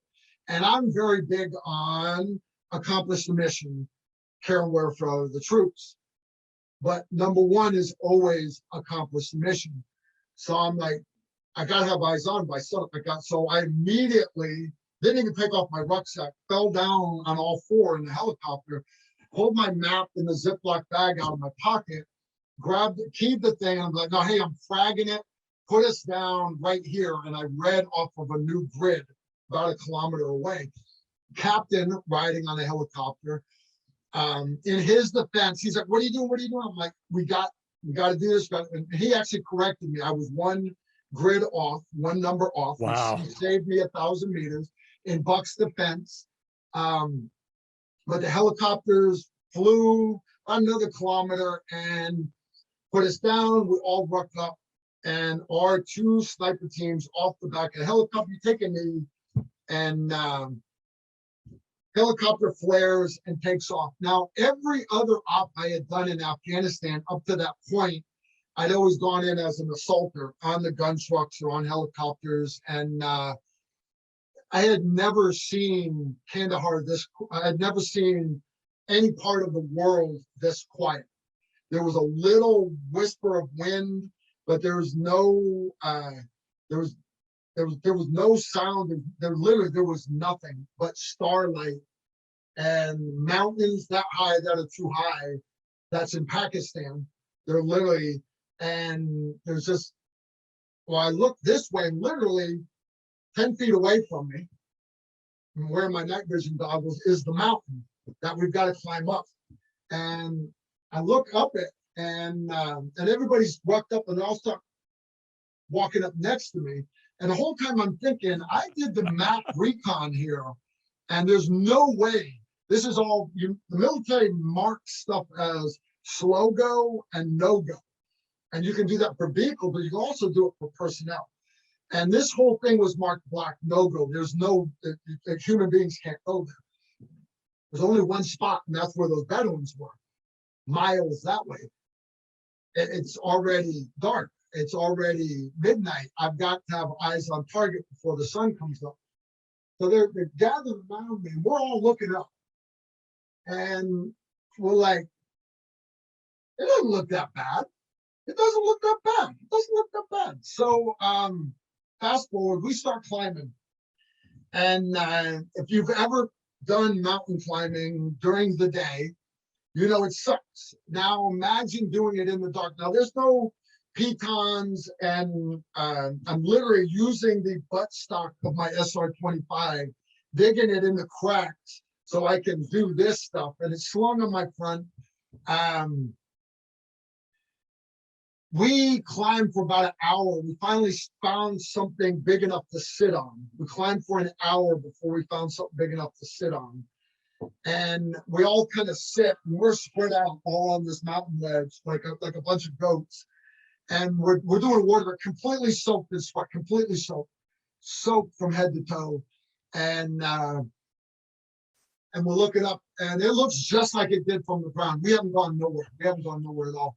So, like, if you've ever tried climbing, rock climbing, you'll notice everybody always climbs up, and then they rappel down. Because you can't climb down the mountain. You can't do it. You can't. There's no way you're going to do it in the dark. There's no way you're going to do it with 122 pounds of lightweight kit and an SR-25 strapped to your chest. So up we go again. We finally, literally, the sky's already orange. We finally, we get up over a ridge, and you'd be like grabbing, and you'd be like, and you look, and you go about 4 feet, and then you go back up another mile, and you'd be like, you go another mile, you go another hour, but finally, holy shit, we made it, tears running down my face, we made it, get up to the top, and you don't stay on the top, you drop onto what we call a military crest, drop off the side, we drop off on the other side. The other team, we shake hands, they take off, they go down the ridge where they're supposed to go. We find one bush. We find a bush. And commo check is at 0630 in the morning. We're supposed to have eyes on the target in the valley by 0630. It's, by the time we get, because you got to crawl down in and get into the bush, it's like 0623. We're like, well, it's there. We know it's there. Nobody moved the building. It's still there. Technically, we got eyes on. McLeod, my commo guy, sets up the SATCOM radio, and he throws me the antenna. Now, it's got a pretty tripod, and it's got to be on a certain azimuth, compass, and then it's got a certain elevation to get so many bars. But the way we do, because we've been doing this in training forever, is you set up the antenna, and then he'll tell you, all right, go a little left, a little right, up, down. All right, I got 2 bars, move it a little this way, 3 bars. So we know how to do this. Piece of cake, we got this. Well, he throws me the antenna. I open it up and just basically stick it up into the bush for him to tell me. And he's like, 5 bars, don't touch it. Don't touch it. Leave it right there. And he immediately keys the radio. It's 0629. SO1, and we gave our Angus report. Up on men and equipment, we have eyes on target. The other 2 teams didn't get eyes on until the next day. Long story short, we made it. So we waited till sundown. We moved to a better position, much easier to defend, and much harder to get to. So there's 0 chance of any human being get there. Of course, we got into the hide site, and there's goat shit there, which means goats can get there, which means so can Afghani goat herders. Well, we got in there, put eyes on, reporting. We hit day 3, day 4, day 5. Day 5, still no bin Laden showing up. And my combo guy's checking the batteries. He's like, Carl, we're the batteries, we're running out of battery life. And I have the Iridium cell phone as a backup, and we have all these other things. Day 6, day 7, still hasn't showed up yet. So we're like, hey, look, you got to come get us tonight, or tomorrow is no comms link up. think of like the movie Lone Survivor type stuff. Come get us. So the Commodore wanted this target so bad. He's like, roger that. Instead of just extracting us, they were going to bring in more sniper teams to replace us. Okay, cool. So I have recon the route where the helicopter is going to come in that night. I'm going to recon the route down easier to actually come down the mountain. And piece of cake, right? And Sun company already rehearsed it, piece of cake. Gonna move the other sniper team to my location. We'll lead them down the mountain. So it comes up and sun crests. I know that night, it's early in the morning, that night we're exfilling. And up, I'm looking through the scope, there's something moving in the valley. And got my SO-25 out, set up the bipod, zeroed in. It's a guy on a donkey. Guy's got a beard, and I'm like, oh hell yeah, B-Sod. Oh yeah, it's gonna be awesome. It's gonna be awesome. Like Bin Laden, right? You're 6'8", Bin Laden, most wanted man on the planet, just walked into Karl Erickson's kill zone. And laser range, find everything. I'm trying to kick my buddy to get him to wake up because I need him to watch this. And he's starting to get out of his mummy sleeping bag. There's snow everywhere. And the guy ends up coming up the mountain, the route that we're going to come down, pass through a little draw. He was less than 200 meters away from us, and it was some 20-year-old on a donkey. Had no idea that the whole time he's thinking about that little Amish girl back in camp. He's got no idea. He's got black crosshairs on his head the whole way. So anyways, we let him go, and sun goes down. Move my team to the other team's location. I'm going to lead them back. Don't want them to get lost. We get there, and the captain, I mentioned Captain Nathaniel Starbuck Smith. Captain Starbuck, his parents were Battlestar Galactica fans, I think. You've heard the term, you never give the lieutenant the compass, right? I know you've heard this. Well, it's well known. Yeah. I tell the captain, look, I've reconned the route down, piece of cake. I've actually walked all of it. I watched the guy on a donkey do the rest of it. But I'm good. We're good. I got down to landing zone, already picked out, we're good. And he's like, all right, Carl, I trust you, but I've picked out a route. And I'm looking at the cell leader with him. I'm like, Tom. And he's like, it's Captain, dude. Against my better judgment, I felt like I could say no. So we let the captain lead but all he did, we found out later on, all he did was he kind of went to the edge and looked and said, yeah, we could get down that. Yeah, not so much. So we start climbing down a mountain in the dark, and it became total disaster. One guy broke his arm, broke his forearm. Another guy cut his head open. I ended up tearing a muscle in my back. I actually fell so far down the mountain, I hit a rock. Thank God, because I would have gone probably about another 400 feet down. Just everything tore up. Guy named Jeremy Lyle, Command Sergeant Major Jeremy Lyle. Now he stayed in longer than me. He fell so many times. It was like he was wearing assless chaps. He didn't have any pants from the back of his knees all the way to his belt boots. He had fallen that many times. His whole ass was just hamburger. Another guy had fallen and slipped so far that the nylon had torn out of the frag grenade pouch. He lost the frag grenade. To give you an idea of how bad it was coming down this mountain. Finally, we put the captain in the back. You no longer have a speaking part. And we started looking, the helicopters are going to be here in 45 minutes. And we just started looking, and then it became, we've got to find a spot big enough for the wheels. I need a spot that is 20 feet by 25 feet, so the wheels of a 53 can sit down. I don't even need it big enough for a rotor dish. I just need a spot so I can put wheels down. And we hunted and we hunted. And literally, and there was no stopping, there was no resting, there was no drinking water. We sucked the camelbacks dry. finally, we could hear the helicopter coming up the valley. Actually, hear the helicopters on final. And I just pissed off, run up over the top, and I stopped. And I was like, 30 feet that way, 10 feet that way. I'm like, oh my God, I found it. You're the man. You're the fucking man. Pull out my 2 IR chem lights with my 6 feet of 554. We call it a buzzsaw. It's got a little loop at the end. Put my finger through it, and I just start spinning that thing over my head. And you've probably seen it as an Apache pilot, a little IR circle. That helicopter turned, came straight in. I got out of the way so he could land. Plugged the commons, flipped Buck Smith the bird as he was getting on the helicopter. Shook hands with the sniper team coming off. I grabbed the team sergeant for the sniper team getting off the bird, and I pointed up the mountain. I said, "Good luck." A few other choice words, and we got on the helicopter and got up in the air. I did the rucksack flop.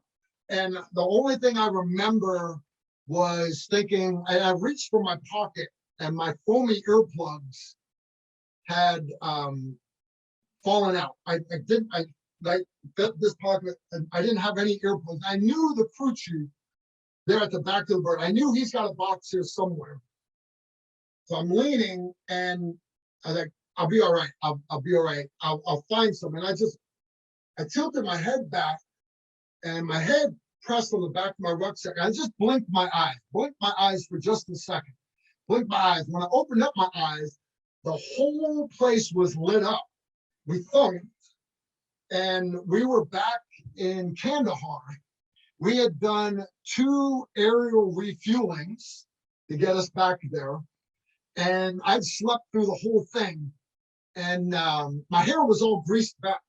And what it was the hydraulic fluid was dripping right onto my forehead. The whole back of my uniform, my pants, the whole rucksack was completely saturated with hydraulic fluid. And like you guys will see, I wear hearing aids. To this very day, people say they have tinnitus. To this very day, I still hear that transmission over my head, and I'll hear it for the rest of my life. That I know for a fact that's when I am insanely toned out. So we got off, and the cool part was, remember, normally when we hit a target, you either get to do the sniper op or you get to do the assault op, right? But because we never saw bin Laden there, I was replaced. So now I'm back there. Well, the Commodore's like, he's still not there. Hell, he might have got there the day before. Hell, we're going to hit it tonight. We're going to hit it tonight. So I actually got to put on my body armor, my helmet, and go then fly in on a different 53. And we actually flew in and we hit it. Later on, went down in the history books, hitting the Nost Castle. But yeah, got to fly in and go hit that target. Wow. And yeah, the tracers coming off target at the helicopters coming in. I was like, hey, you don't see that every day. Come in and land. Of course, the Air Force pilot's not quite as brave as you Army boys. They landed us, my assault teams, our bird landed outside of the sand table. We've made a sand table, little cardboard buildings. So we ended up clearing a building that was on our way to the main target, and come running up to it. And it's just the shit that you see. I mean, people will ask me what my book is going to be called. My book's going to be called War Stories, a Comedy, because combat is 30 days of boredom for 30 seconds of excitement. You never know when that 30 seconds is going to happen. And no matter when it happens, it's going to be freaking hilarious. It just is. So we went up to the first building, and there's a little chain, like a little necklace chain going across the doorway. So I'm going up and I'm getting ready to just kick this door. SR-25. I would do CQB with my SR-25. I was good with the thing. I was good with it. I have all my muscle memory. 308 works in the shootouts. So I'm getting ready to kick this thing, and my other guy goes, hold on. like, all right, maybe he's going to unhook the chain. He comes up, whacks the shotgun, and shotguns this little necklace chain. We have pitching a flashbang. We go running in there, and literally, as we come into the room, you watch this Afghani guy go running out the back door, and chase out after him. He actually goes over a wall. He's not wearing nothing but his man dress and an AK. He goes over the wall. I'm in full battle rattle, SR-25. Pull up, and I go over the wall, and the helicopter's just browned the whole thing out. So literally, it's fog, and he's gone. I can't see him, and I'm on that other side of the wall by myself. You feel a little alone when you can't even see behind you. So as I go back over the wall, go back in the house, and they're in there doing priorities of work. This is not the building we're supposed to be clearing. Watching the open doorway going out, and I'm watching the open doorway because we got to go to the next building. We got to get to the target, got to get to the main target. We're hearing gunfire. There's lots of gunfire at the main target. We're hearing flashbangs. We're hearing wall charges, door charges. They're having a great time over there. Well, guys are doing priorities of work. I'm like, hey man, we gotta go. We gotta go. I did what they tell you. If you're watching, if you're pulling security, your eyes stay on the open doorway. You can talk, but you don't ever take your eyes off that doorway. Well, I looked inside the room. Come on, guys, let's go. Somebody grabbed on the barrel of my gun. Wow. So I looked back, and luckily it wasn't Mujahideen. It wasn't Barney Rubble. It wasn't an Afghan fighter. It was some 800-year-old Afghani woman. And so anyways, I pulled it back, muzzle thumped her. She dropped like a stone. I checked her pulse. I didn't kill her. She was fine. But that kind of stuck with me that it could have been her son had come back around the building with his AK. I was dead to rights. I didn't stand a chance. I was sideways, which meant I had all the sweet meat was exposed. Would have owned me. So anyways, we finally got the squeeze number 2, man. We get to the main target building, and roll in, get in there. You're lining up, flashbang the first doorway, go to the next one, and because all the doors look the same, they're open. Clear the first one, go in this little living area. Come up the next one, throw the flashbang in, flash, go in. It's a barn filled with straw, and the flashbang just set all the straw on fire. It doesn't matter. We got one more door to clear, so we go to the next room, stuff to do in there. By the time we burnt down pretty well every building we were on the initial invasion of Afghanistan. But another story. So long story short, we rolled up a bunch of bad guys there.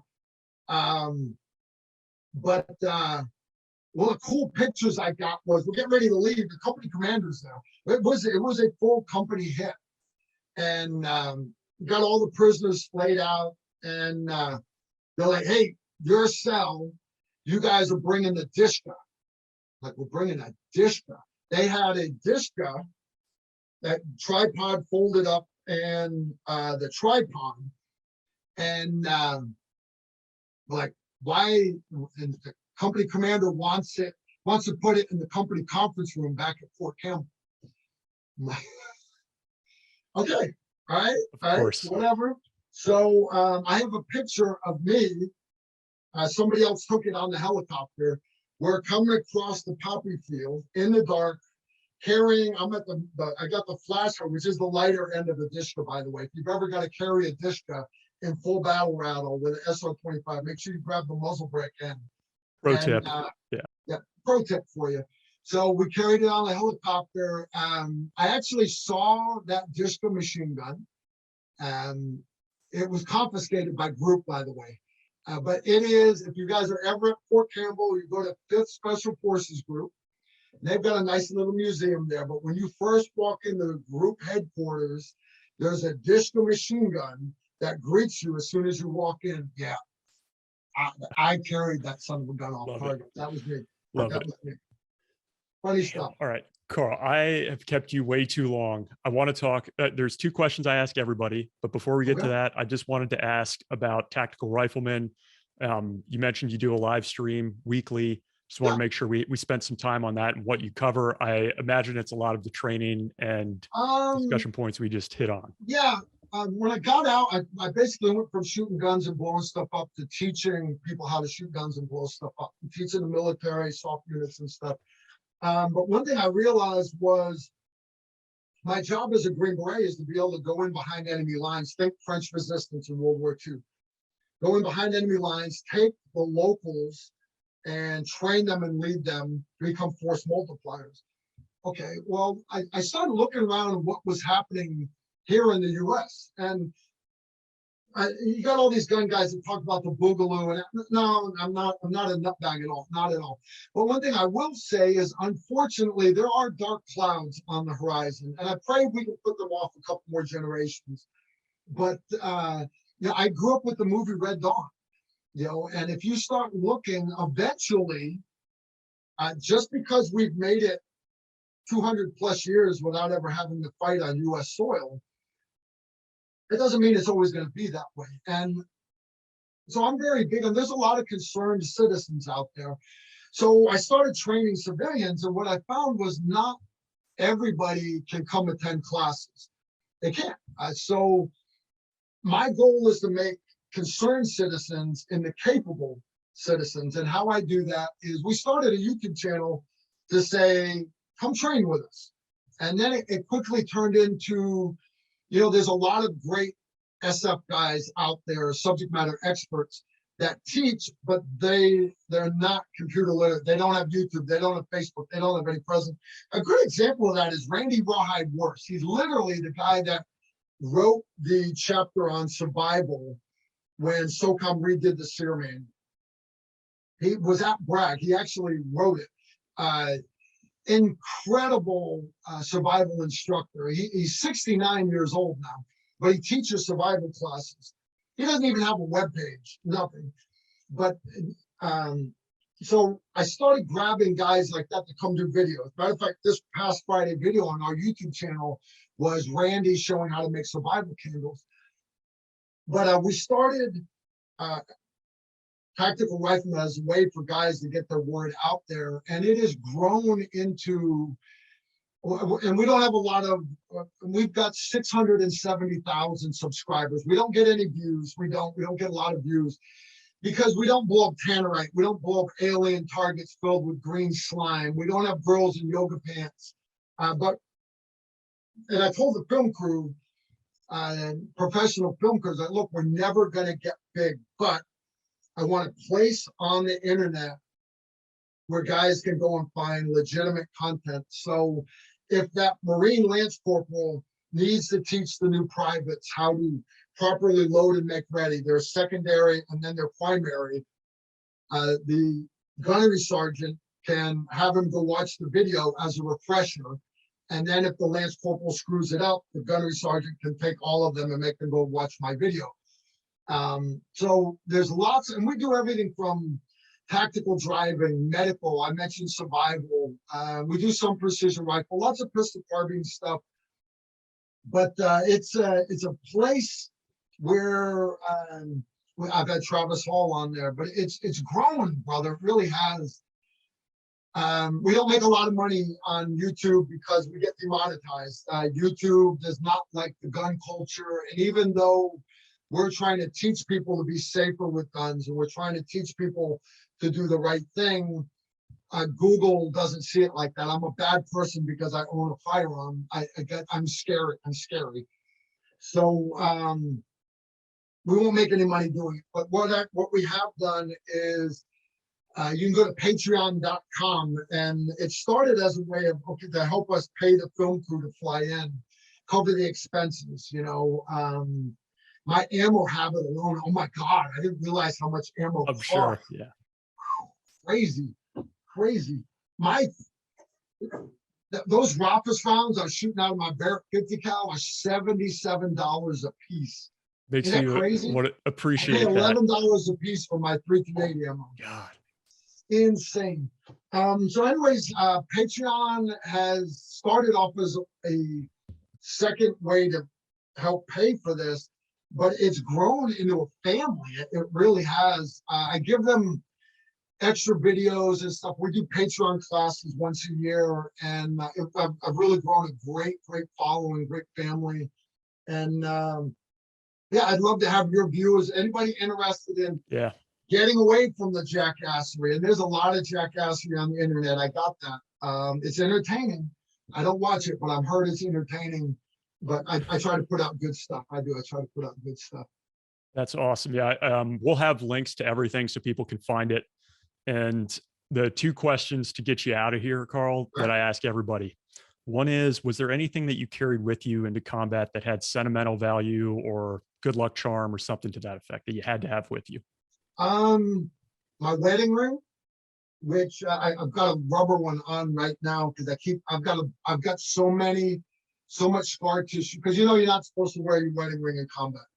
Halo jumping, parachuting, climbing in and off the tanks, whatever. But I would take it off from time to time, but I would always have it on me. It's actually still on my desk right here, believe it or not. Yeah, my Leatherman, basically. I always had a Leatherman on me, and I wish I was sponsored by Leatherman. I'm not. Yeah.